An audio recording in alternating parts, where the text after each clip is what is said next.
Livro Paramahansa Yogananda, a autobiografia de um yogi contemporâneo. Capítulo 21. Visitamos Caxemira.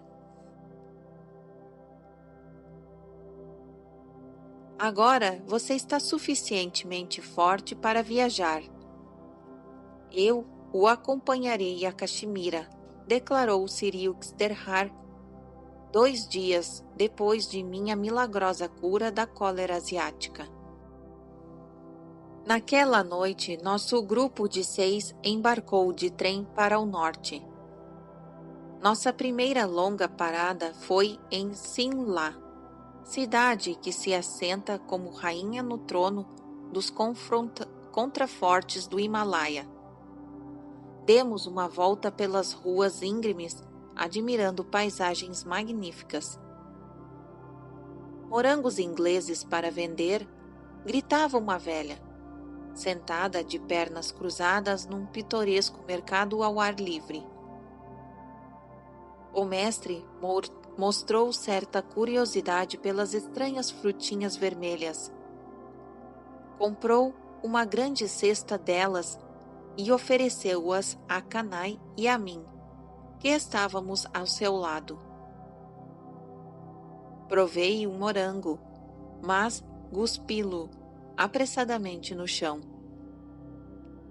Senhor, que fruta mais ácida! Jamais gostarei de morangos. Meu guru deu risada. Oh, você apreciará na América. Lá, num jantar, sua anfitriã lhe servirá morangos com açúcar e creme.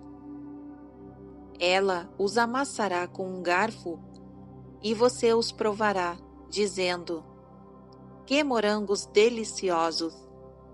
Lembrar-se-á então deste dia em Simla. A profecia de Sri Yukteswar esvaiu-se de minha mente para ressurgir muitos anos mais tarde, logo após minha chegada à América. Convidaram-me para um jantar em casa de Sra. Alice Hussey, irmã Yogmata, em West Somerville, Massachusetts. Ao servir uma sobremesa de morangos, minha anfitriã apanhou um garfo e amassou, acrescentando-lhes creme e açúcar. A fruta é um tanto ácida. Penso que o senhor a apreciará preparada deste modo, observou ela. Provei uma colherada. Que morangos deliciosos! Exclamei imediatamente. A predição de meu guru em Simla emergiu da caverna insondável da minha memória.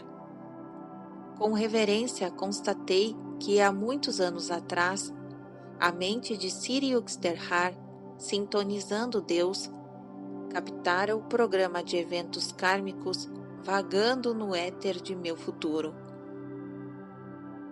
Nossa comitiva logo partiu em Simla, tomando o trem para Rawalpindi.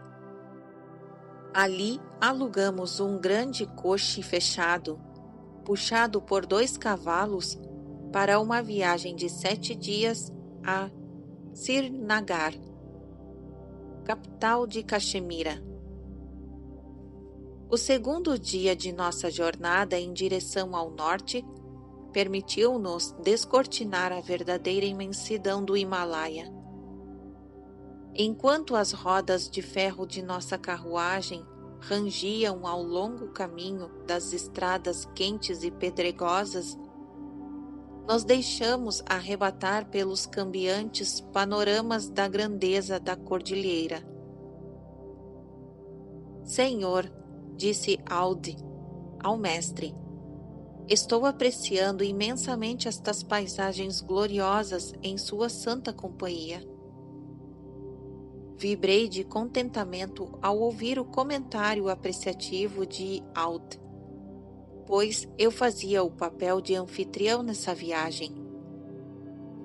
Sir Yuxterhar captou meu pensamento. Voltou-se para mim e sussurrou: Não se envaideça. Alde não está tão envelado com a paisagem quanto com a perspectiva de se afastar de nós por alguns minutos para fumar um cigarro. Observação 161. Na Índia, fumar em presença dos mais velhos e superiores é sinal de desrespeito. Continuação da narrativa. Fiquei chocado. Senhor, respondi a meia voz, não quebre nossa harmonia com suspeitas. Custa-me crer que Alde deseje com tanta ansiedade fumar. Apreensivo olhei para meu guru, geralmente indomável. Muito bem, nada direi a Alde. O mestre riu. Logo, porém, quando o coche fizer alto, você o verá a aproveitar rapidamente a oportunidade. A carruagem chegou a uma pequena hospedaria. Enquanto nossos cavalos eram guiados a um bebedouro, Alde perguntou: Senhor, posso ter sua permissão para viajar um trecho ao lado do cocheiro? Gostaria de tomar um pouco de ar fresco. Sir Yuxterhar permitiu, mas comentou a mim: Ar fresco? Ele quer um cigarro fresco. O coche prosseguiu seu avanço barulhento pelas estradas cobertas de pó. O mestre piscou um olho ao instruir-me. Estique sua cabeça para fora da carruagem e veja o que Alde está fazendo com o ar. Obedeci e fiquei estupefato ao observar Alde exalando anéis de fumaça com um cigarro. Olhei para Sir Yuxterhar com ar de desculpa. Tem razão, como sempre, senhor. Alde está gozando de umas baforadas junto com o panorama. Supus que o cocheiro estivesse presenteado ao meu amigo e sabia que Alde não trouxera cigarros de Calcutá. Continuamos pelo labirinto de nossa rota, deleitando-nos com as vistas dos rios, dos vales, penhascos íngremes e múltiplas fileiras de montanhas. Todas as noites nos detínhamos numa rústica estalagem e cozinhávamos nossa comida. Sir Yuxterhar tomou cuidados especiais para com a dieta, insistindo para que eu bebesse suco de lima em todas as refeições. Eu ainda estava enfraquecido, mas melhorava de dia para dia, embora a trepidante carruagem tivesse sido rigorosamente planejada para garantir o desconforto. Júbilo antecipado enchia nossos corações ao nos aproximarmos do centro de Caxemira. Terra paradisíaca com lagos de lótus, jardins flutuantes, casas montadas sobre barcos e coberturas vistosas. O rio Jianlong, com suas numerosas pontes e prados matizados de flores, tudo emoldurado pelo Himalaia. Chegamos a Srinagar por uma avenida de flores altas e acolhedoras. Numa hospedaria de 2 pavimentos, alugamos quartos com vista para as nobres montanhas. Não havia água corrente para nosso uso. Servimos-nos de um poço vizinho. Tínhamos um verão ideal, dias quentes e noites amenas. Fizemos uma peregrinação a um templo antigo em Srinagar, dedicado a Shaswami Sankara. Ao contemplar o eremitério no pico da montanha, nítido contra o céu, caí num transe estático.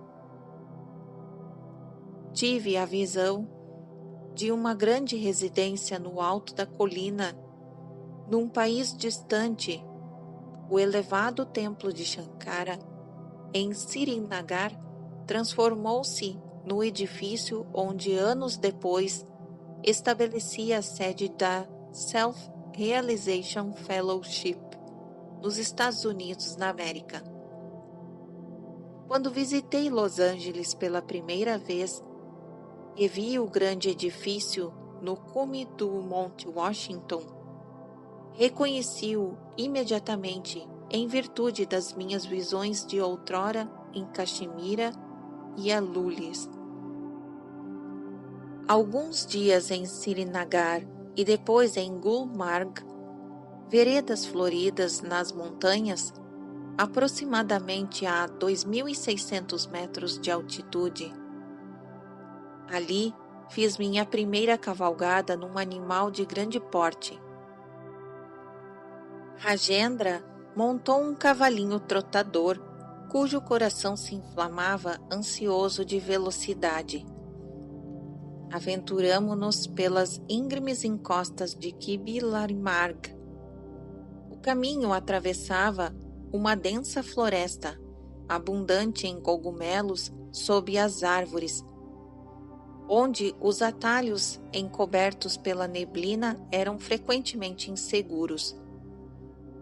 Mas o pequeno animal de Rajendra nunca permitiu a meu enorme e desenvolto cavalo de batalha um momento de descanso, mesmo nas mais perigosas curvas. Avante, avante! Seguia infatigável o cavalo de Rajendra, esquecido de tudo menos da alegria de competir. Nossa ardosa corrida foi recompensada por um panorama de suspender a respiração. Pela primeira vez em minha vida, contemplei em todas as direções o sublime Himalaia, coberto de neve, erguendo-se fila após fila, como silhuetas de gigantescos ursos polares. Meus olhos exultavam festivamente com a visão de cadeias intermináveis de montanhas de gelo contra o céu azul e ensolarado. Com meus jovens companheiros, todos usando sobretudos, rolei alegremente pelas encostas de neve deslumbrantes. Em nosso deslize pela montanha abaixo, vimos ao longe um imenso tapete de flores amarelas, transfigurando completamente as ermas colinas. A seguir, outra excursão nossa foi aos famosos Jardins de Delícias do Imperador Jehangir, em Shalimar e Nishat Bags. Antigo, o Palácio de Nishat Beg está construído diretamente sobre uma catarata natural. Precipitando-se pelas montanhas abaixo, a torrente foi regulada por engenhosos artifícios para deslizar sobre os terraços coloridos e fluir com fontes entre esplêndidos canteiros de flores. A corrente também penetra em vários aposentos do palácio e, por fim, tomba, como por arte de fadas, no lago que se encontra mais abaixo. Os amplos jardins são de uma policromia desmedida. Rosas, jasmins, lírios, bocas de leão, amores perfeitos, alfazemas, papoulas, filas simétricas de chinars, cepestes, cerejeiras, compõem uma cercadura de esmeralda por trás dela, elevando-se à cândida austeridade dos Himalaias. Observação número 162. Chinars significa uma planta de plátano oriental. Continuação da narrativa. Estou tão empanturrado que não posso andar. Eu costumava dizer: uvas nunca vistas fermentam dentro de mim.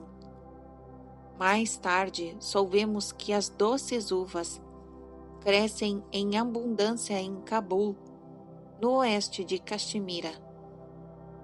Consolamo-nos com sorvete feito de rabri, leite condensado espesso, contendo como especiarias nozes e pistácias inteiras.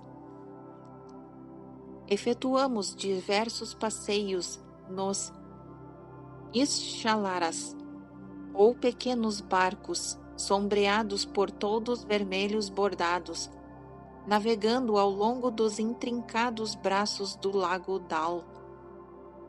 Uma rede de canais semelhante a uma teia de aranha aquática. Aqui, os numerosos jardins flutuantes, rusticamente improvisados com terra e troncos de madeira, causavam imprevistas admiração. Tão incongruentes é o espetáculo de vegetais e melões crescendo no meio do estandal das águas. Ocasionalmente, vê-se um camponês desdenhando criar raízes no solo, a rebocar seu lote de terra para uma nova localização no lago de inúmeros meandros.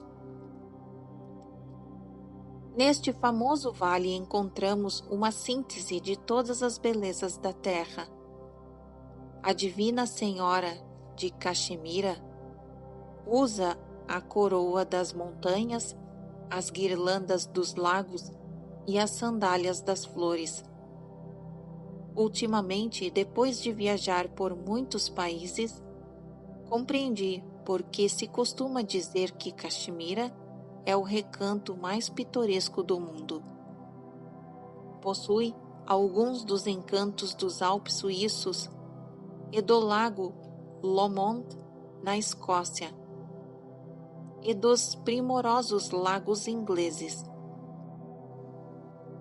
Um viajante norte-americano em Caxemira encontra motivos para evocar a áspera grandeza do Alasca e do cume Peaks, perto de Denver. Inscrevendo-os num concurso de beleza panorâmicas, eu proporia para o primeiro prêmio a deslumbradora vista do lago Xochimilco, no México, onde os céus, as montanhas e os álamos se refletem entre peixes travessos e miríades de alamedas líquidas. Ou os lagos de Caxemira, guardados como donzelas formosas pela severa vigilância do Himalaia. Estes dois locais sobressaem à minha memória como as mais belas da terra. E contudo fiquei assombrado também ao contemplar as maravilhas do Parque Nacional de Yellowstone e do Grand Canyon no Colorado, além das gargantas rochosas do Alasca. Yellowstone é talvez a única região do mundo onde se podem ver numerosos geysers de erupção, elevando-se do solo para a atmosfera quase que com a regularidade de um relógio. Nesta área vulcânica, a natureza deixou uma amostra da criação em suas primeiras eras. Fontes sulfurosas quentes, pântanos de cor opala e de safira, geysers violentos e vagando livremente ursos, lobos, bisões e outros animais selvagens. Viajando de automóvel pelas estradas de Wyoming até a lata de tinta do diabo, de lama borbulhante em elevada temperatura, observando as fontes gorgolejantes, os jatos dos geysers e os repuxos vaporosos, achei que Yellowstone merecia um prêmio especial por sua singularidade. No parque de Yosemite, na Califórnia, sequoias veneradas e majestosas, como enormes colunas estiradas para o firmamento, são verdes catedrais da natureza, projeto e perícia de arquiteto divino.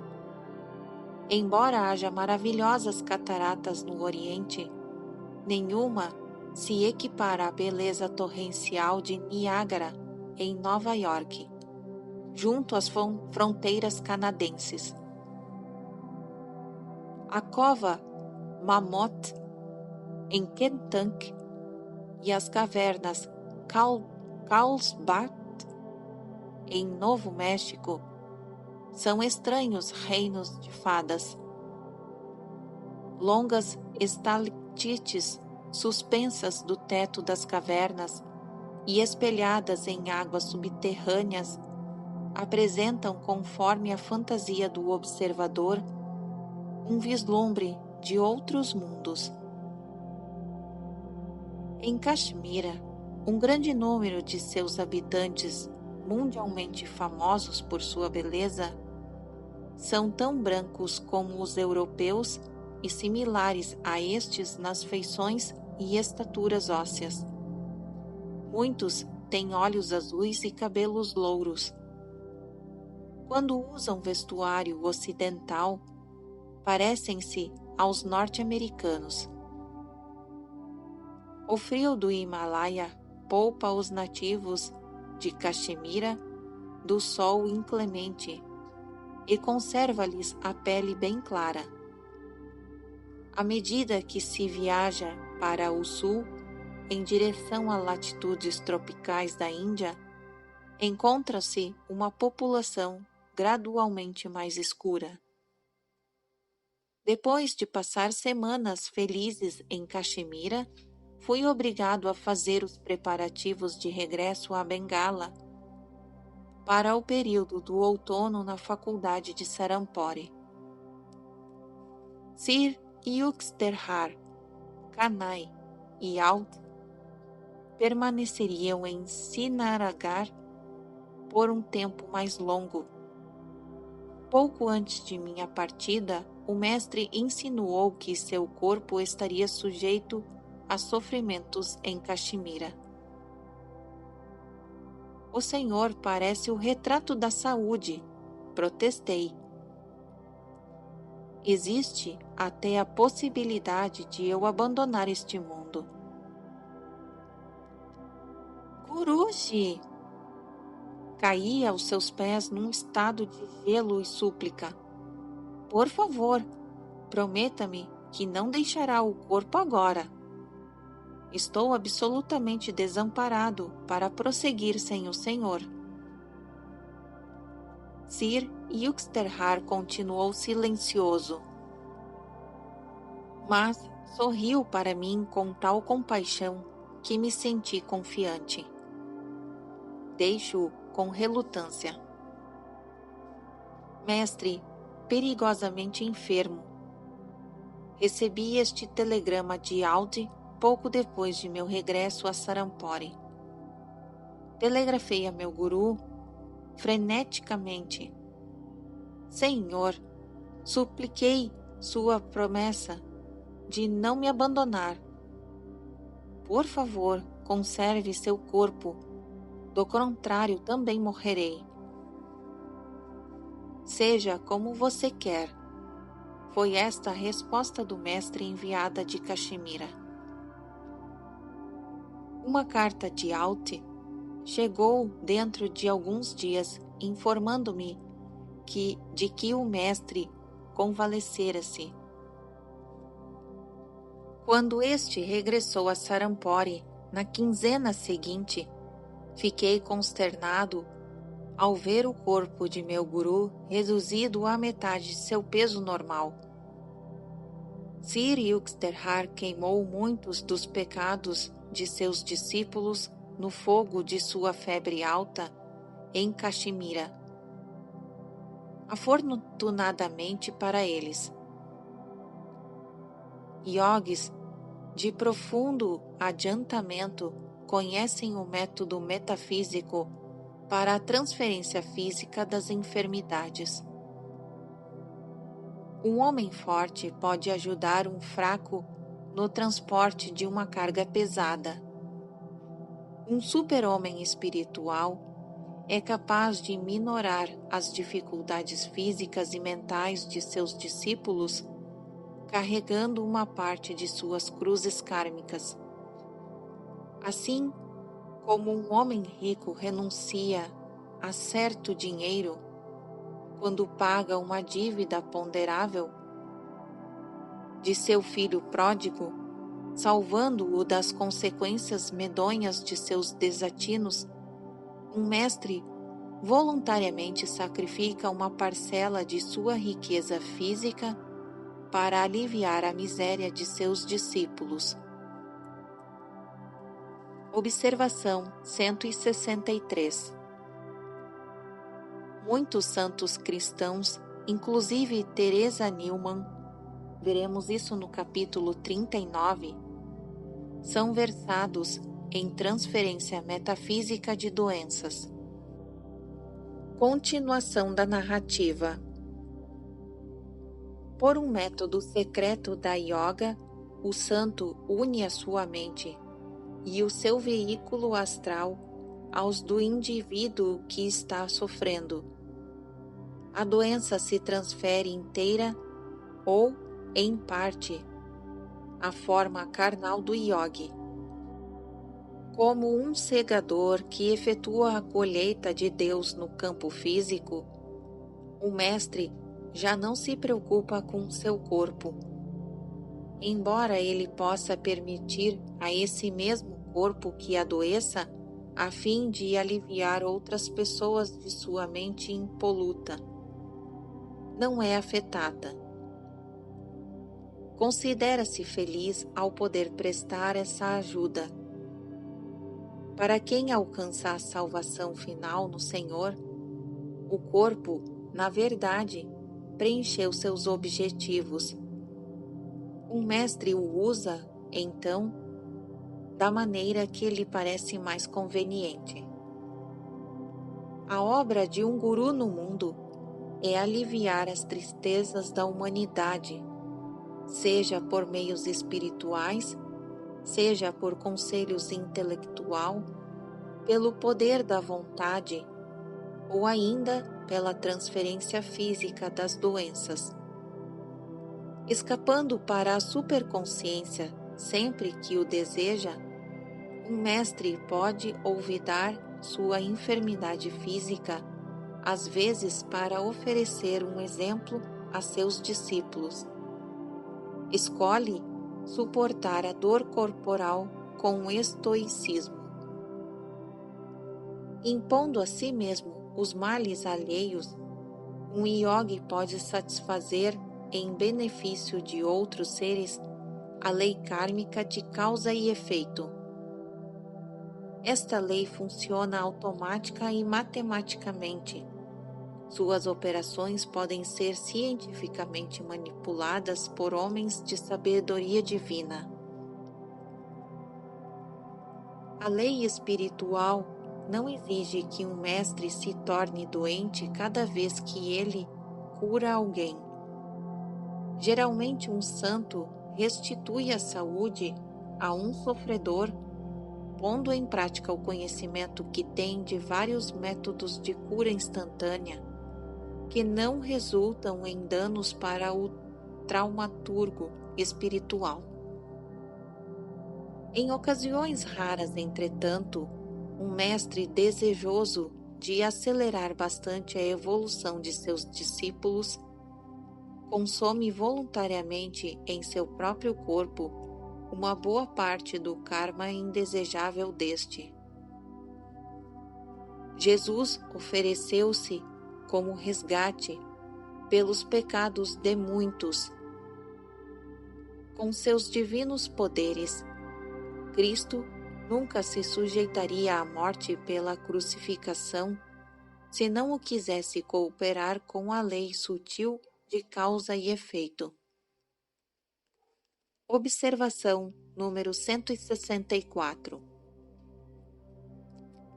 Cristo disse, pouco antes de ser conduzido ao Calvário: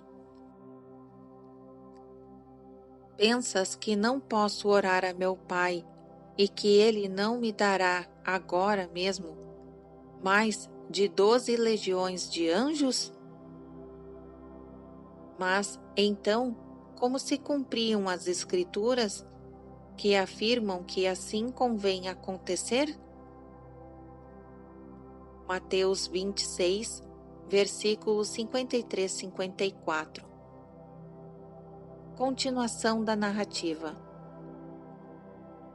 Assim, transferiu para si as consequências do karma de outros, especialmente o de seus discípulos.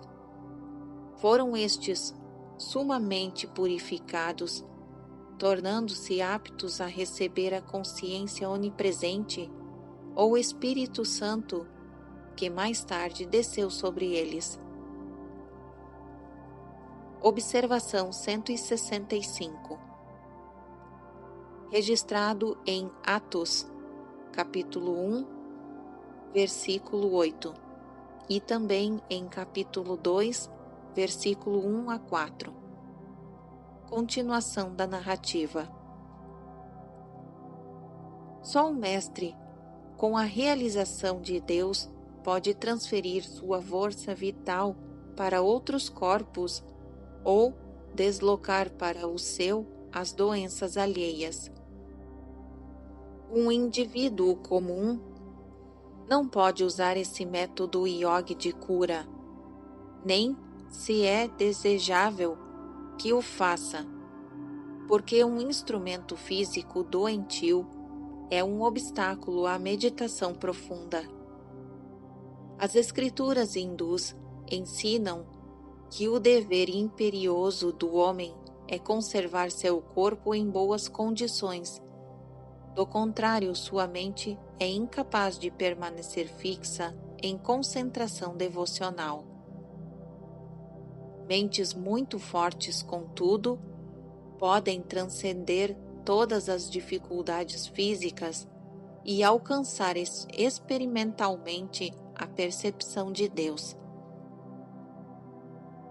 Numerosos santos não tomaram conhecimento da enfermidade e obtiveram sucesso em sua busca divina. São Francisco de Assis, severamente atormentado por doenças, curou outros homens e até ressuscitou mortos.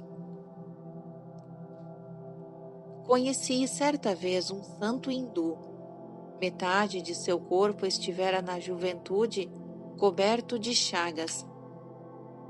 Seus sofrimentos diabéticos eram tão agudos que encontrava dificuldade em sentar-se quieto durante mais de 15 minutos.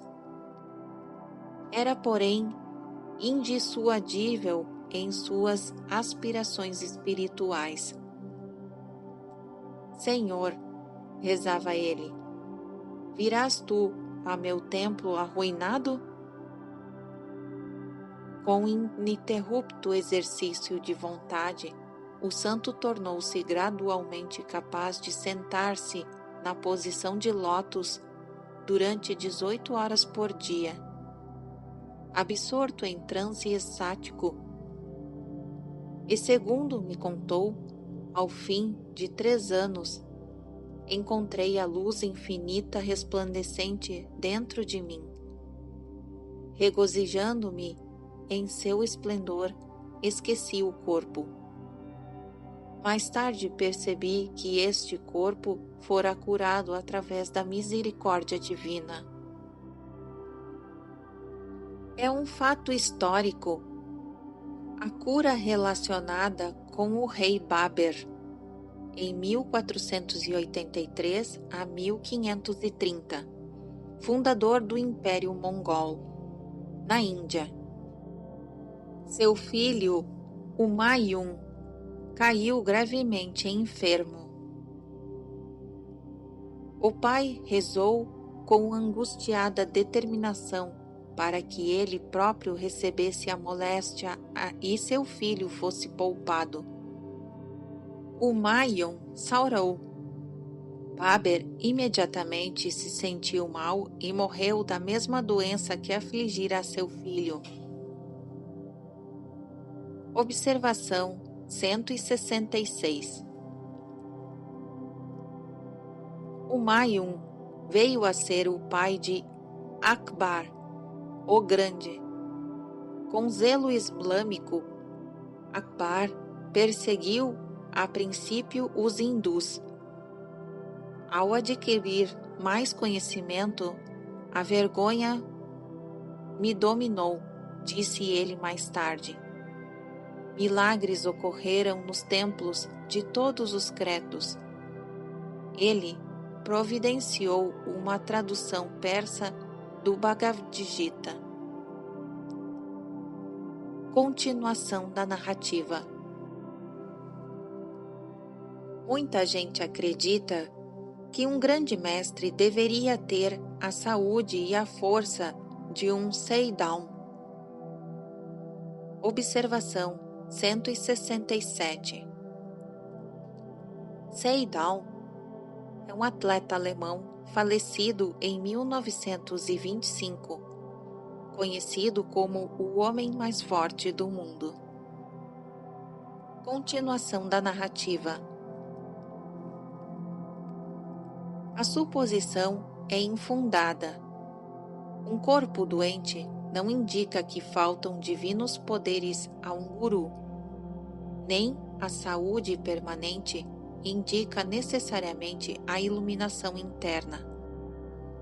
As qualificações que distinguem um mestre não são físicas, mas espirituais.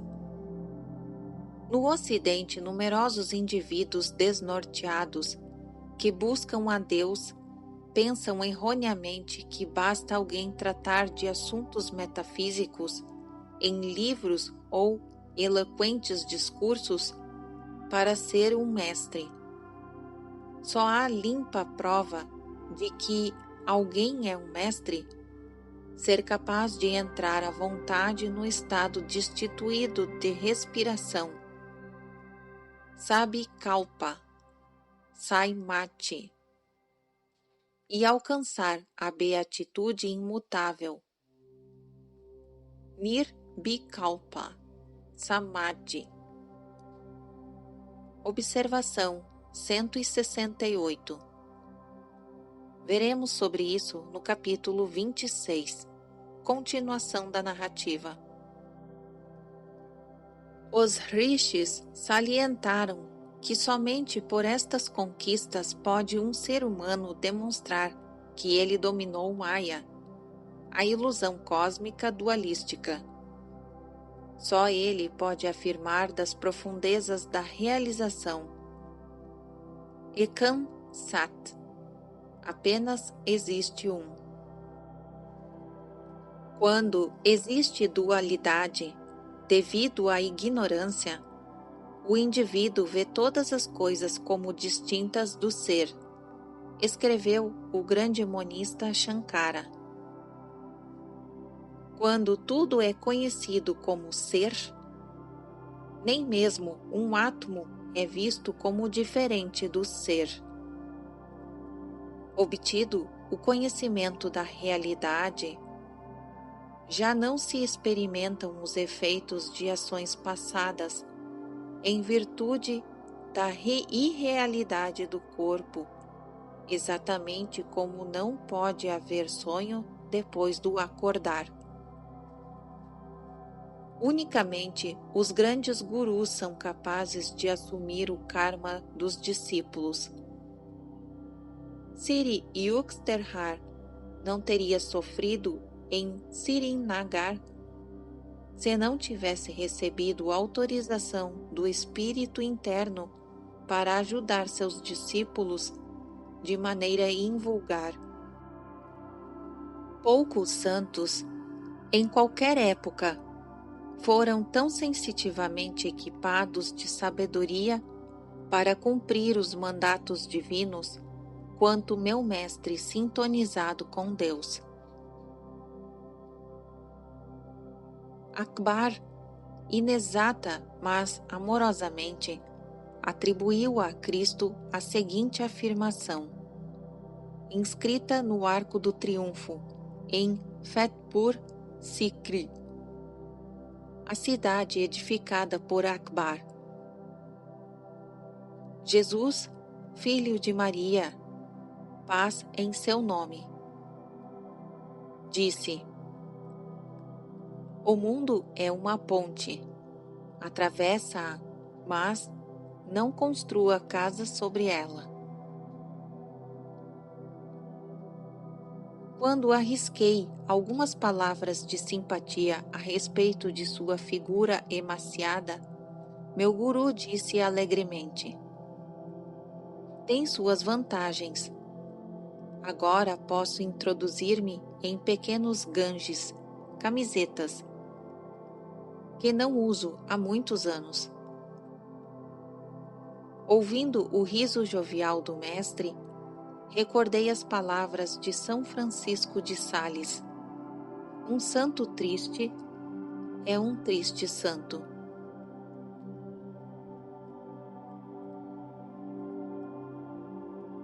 Fim do capítulo 21.